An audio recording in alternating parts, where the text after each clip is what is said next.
Perbincangan publik kembali menghangat setelah kasus Timothy Ronald dibedah secara terbuka dalam podcast Denny Sumargo. Dua mantan anggota Akademi Kripto, Younger dan Said, akhirnya angkat bicara soal pengalaman pahit mereka mengikuti kelas kripto milik Timothy Ronald. Keduanya mengaku tertarik bergabung karena citra kemewahan dan kesuksesan cepat yang kerap ditampilkan di media sosial. Harapan mendapatkan bimbingan intensif, konsultasi langsung, serta arahan profesional justru berujung pada kekecewaan. Younger menyebut total dana pendaftaran mendekati 50 juta rupiah. Namun, layanan yang diterima hanya sebatas materi online dan diskusi terbatas. Masalah membesar ketika keputusan investasi berujung kerugian besar, terutama pada koin Manta yang membuat Younger kehilangan hingga sekitar 3 miliar rupiah. Said pun mengaku mengalami kerugian ratusan juta dengan pola layanan serupa.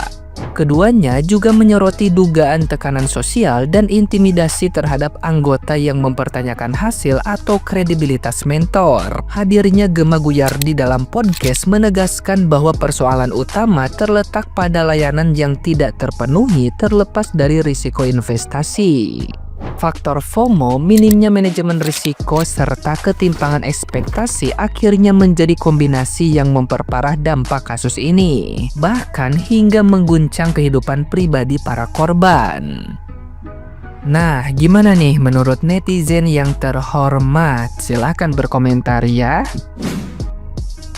Dari situ aja Mas udah salah tergiur karena flexingan yang ada di sosial media. Aduh, kayaknya Mas harus banyak belajar ya. Karena gini, investasi itu nggak seperti kita menanam toge langsung 3 hari jadi. Ini kita menanam pohon jati Mas. Hotman Paris aja butuh 45 tahun untuk menikmati hasil-hasil yang dia punya. Jadi perjuangannya kan Mas nggak pernah tahu. Makanya kalau memang kira kita nggak tahu investasi, kita belajar dulu aja, pastiin bener yakin, baru kita investasi. Jangan seperti orang yang nggak tahu arah, terjun, nyebur, itu jadi bahaya sendiri. Apalagi Mas mengeluarkan uang udah lumayan banyak ya. Kalau Mas investasi di saham-saham Indonesia, itu udah lumayan Mas hasilnya. Tapi karena Mas pengen kaya, jadi ya susah begini. Terima aja risikonya.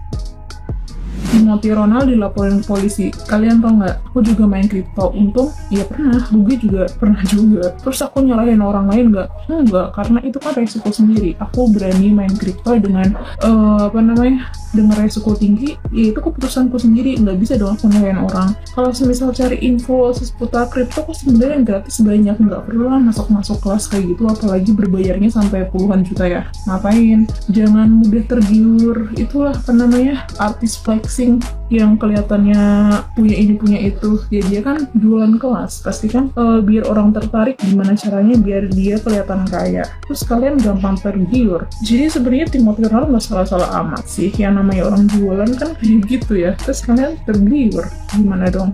Karena investasi kan bukan hanya kripto, ada juga saham, ada juga emas. Itu tinggal pilihan kalian sendiri. Kalian mau beli yang mana gitu.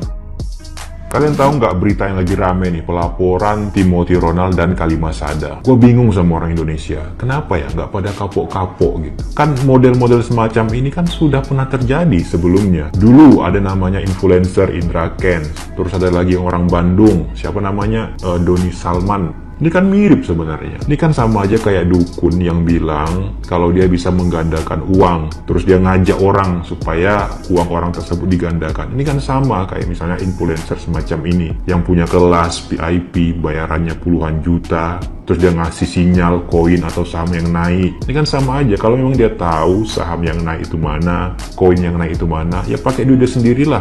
Ngapain dia ngajak kalian? Dan gue yakin ya, orang-orang yang tertipu itu, mereka ikut kelas itu bukan karena mereka mau belajar proses analisis saham atau belajar proses analisis taktikal saham ataupun koin. Enggak, mereka itu para pencari sinyal. Ketika misalnya si influencernya ngasih sinyal koin ini atau saham ini yang naik, mereka langsung tuh tanpa pikir panjang langsung beli. Akhirnya apa? Akhirnya ketika ternyata ramalan dukun tadi tidak benar, mereka lah yang rungkat, mereka lah yang rugi. Timothy Ronald atau dikenal sebagai Raja Kriptogensi ini dilaporkan ke polisi oleh salah satu membernya Akademi Kripto guys. Diduga atas kasus penipuan kripto guys. Timothy Ronald dilaporkan ke Polda Metro Jaya atas dugaan penipuan investasi trading mata uang kripto guys oleh seseorang berinisial Y. Ia juga melaporkan bersama rekan-rekannya guys. Timothy Ronald beserta rekannya Kalimasada dilaporkan dengan sangkaan Undang-Undang ITE guys, serta sejumlah pasal lainnya terkait transfer dana dan juga KUHP guys. Benar adanya laporan terkait kripto oleh pelapor berinisial Y, kata Kadip Humas Polda Metro Jaya, Kombes Pol Budi Hermanto saat diwawancara guys. Dalam unggahan akun Instagramnya Skyholic,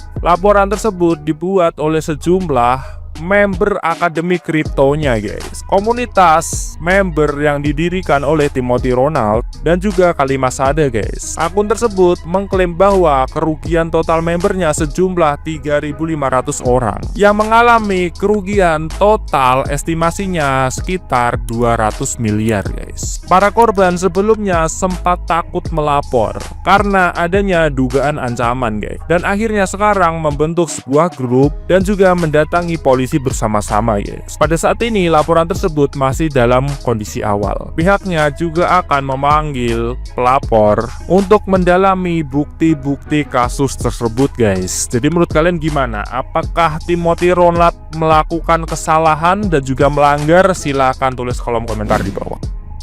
Gile, lagi rame banget ya beberapa hari terakhir nih kasus tentang Timothy Ronald yang dipolisikan oleh beberapa anggota membernya yang merasa mengalami kerugian. Nah, di sini gue nggak akan bela si pelapor dan nggak akan bela si Timothy juga. Gue akan bahas secara netral kenapa hal ini bisa terjadi. Yang pertama, tentu ini jadi pelajaran buat kita semua ya. Ini pelajaran keras untuk kita semua, untuk kalian dan gua sendiri juga belajar bahwa orang yang kelihatannya pinter itu belum tentu sistem yang dia bikin itu aman. Yang kedua, sebenarnya dari member-membernya ini juga ya, gua juga rada bingung ketika ada call dari si Timothy misalkan untuk masuk ke sini. Kita harusnya sebagai manusia ya harusnya lebih kritis. Kenapa dia menyarankan masuk ke situ? Apakah alasannya logis? Apakah alasannya cuma asal ngada-ngada aja? Atau kita harus memikir dulu, walaupun kita udah ikut member, bukan berarti kita harus percaya 100% ke dia gitu. Yang ketiga, untuk si Timothy-nya sendiri ya pasti resiko-resiko ini udah dipikirkan sama dia ya, karena kan setiap call belum tentu berhasil, walaupun kebanyakan berhasil tapi kan pasti yang gagal. Nah, si member-member ini kan karena udah bayar mahal di kelas itu pasti kan pengennya untung. Nah, sekalinya rugi, nah dia pasti akan marah-marah nih, akan mungkin kayak sekarang ya dia membuat pengaduan tentang penipuan. Nah, sebenarnya kan itu bukan penipuan juga ya, itu sebenarnya sebuah ajakan dan lu menerima ajakan itu dan lu rugi. Jadi ya sebenarnya gue juga ini salahnya di kedua pihak ya. Nah, jadi ini buat temen-temen yang belum tahu ya, member-member ini tuh itu bayar tuh mahal, itu belasan juta bahkan sampai puluhan juta ya. Nah, itu kenapa sih sebenarnya? Kenapa dia bisa nge-call terus naik barangnya? Itu kan sebenarnya simple aja ya. Dia ngumpulin member orang banyak nih. Contoh dia ngumpulin 100 orang. Yang ikut member itu udah bayar puluhan juta. Itu pasti orang berada semua. Kemungkinan ya orang berada. Nggak mungkin kalau orang biasa-biasa aja kayak gue gini maksain buat bayar di kelas, nggak mungkin. Nah, biasa orang-orang yang udah ikut member ini pasti itu main tradingan itu kenceng, gede bahannya. Nah, ketika semua orang dikumpulin untuk kita call satu instrumen gitu, itu pasti akan naik. Apalagi instrumen crypto coin yang kecil ya, yang valuasinya kecil. Nah, itu kalau dimasukin semua duit ke situ itu pasti akan naik. Nah, udah di atas itu baru tadi dijual-jualin lagi. Nah, itu dapat keuntungan gitu. Kurang lebih ini setahu gue ya, mungkin gue bisa salah, tapi setahu gue seperti kayak gitu sistemnya. Makanya banyak orang sebenarnya untung. Ini kan kelas si Timothy ini udah lama, bukannya baru-baru aja. Nah, jadi sebenarnya udah banyak yang untung juga di poin-poin yang lain. Cuman kan pada diem-diem aja, kalau rugi baru berkoar. Nah ini jeleknya di sini nih, ya ikut member nih, harusnya untung rugi ya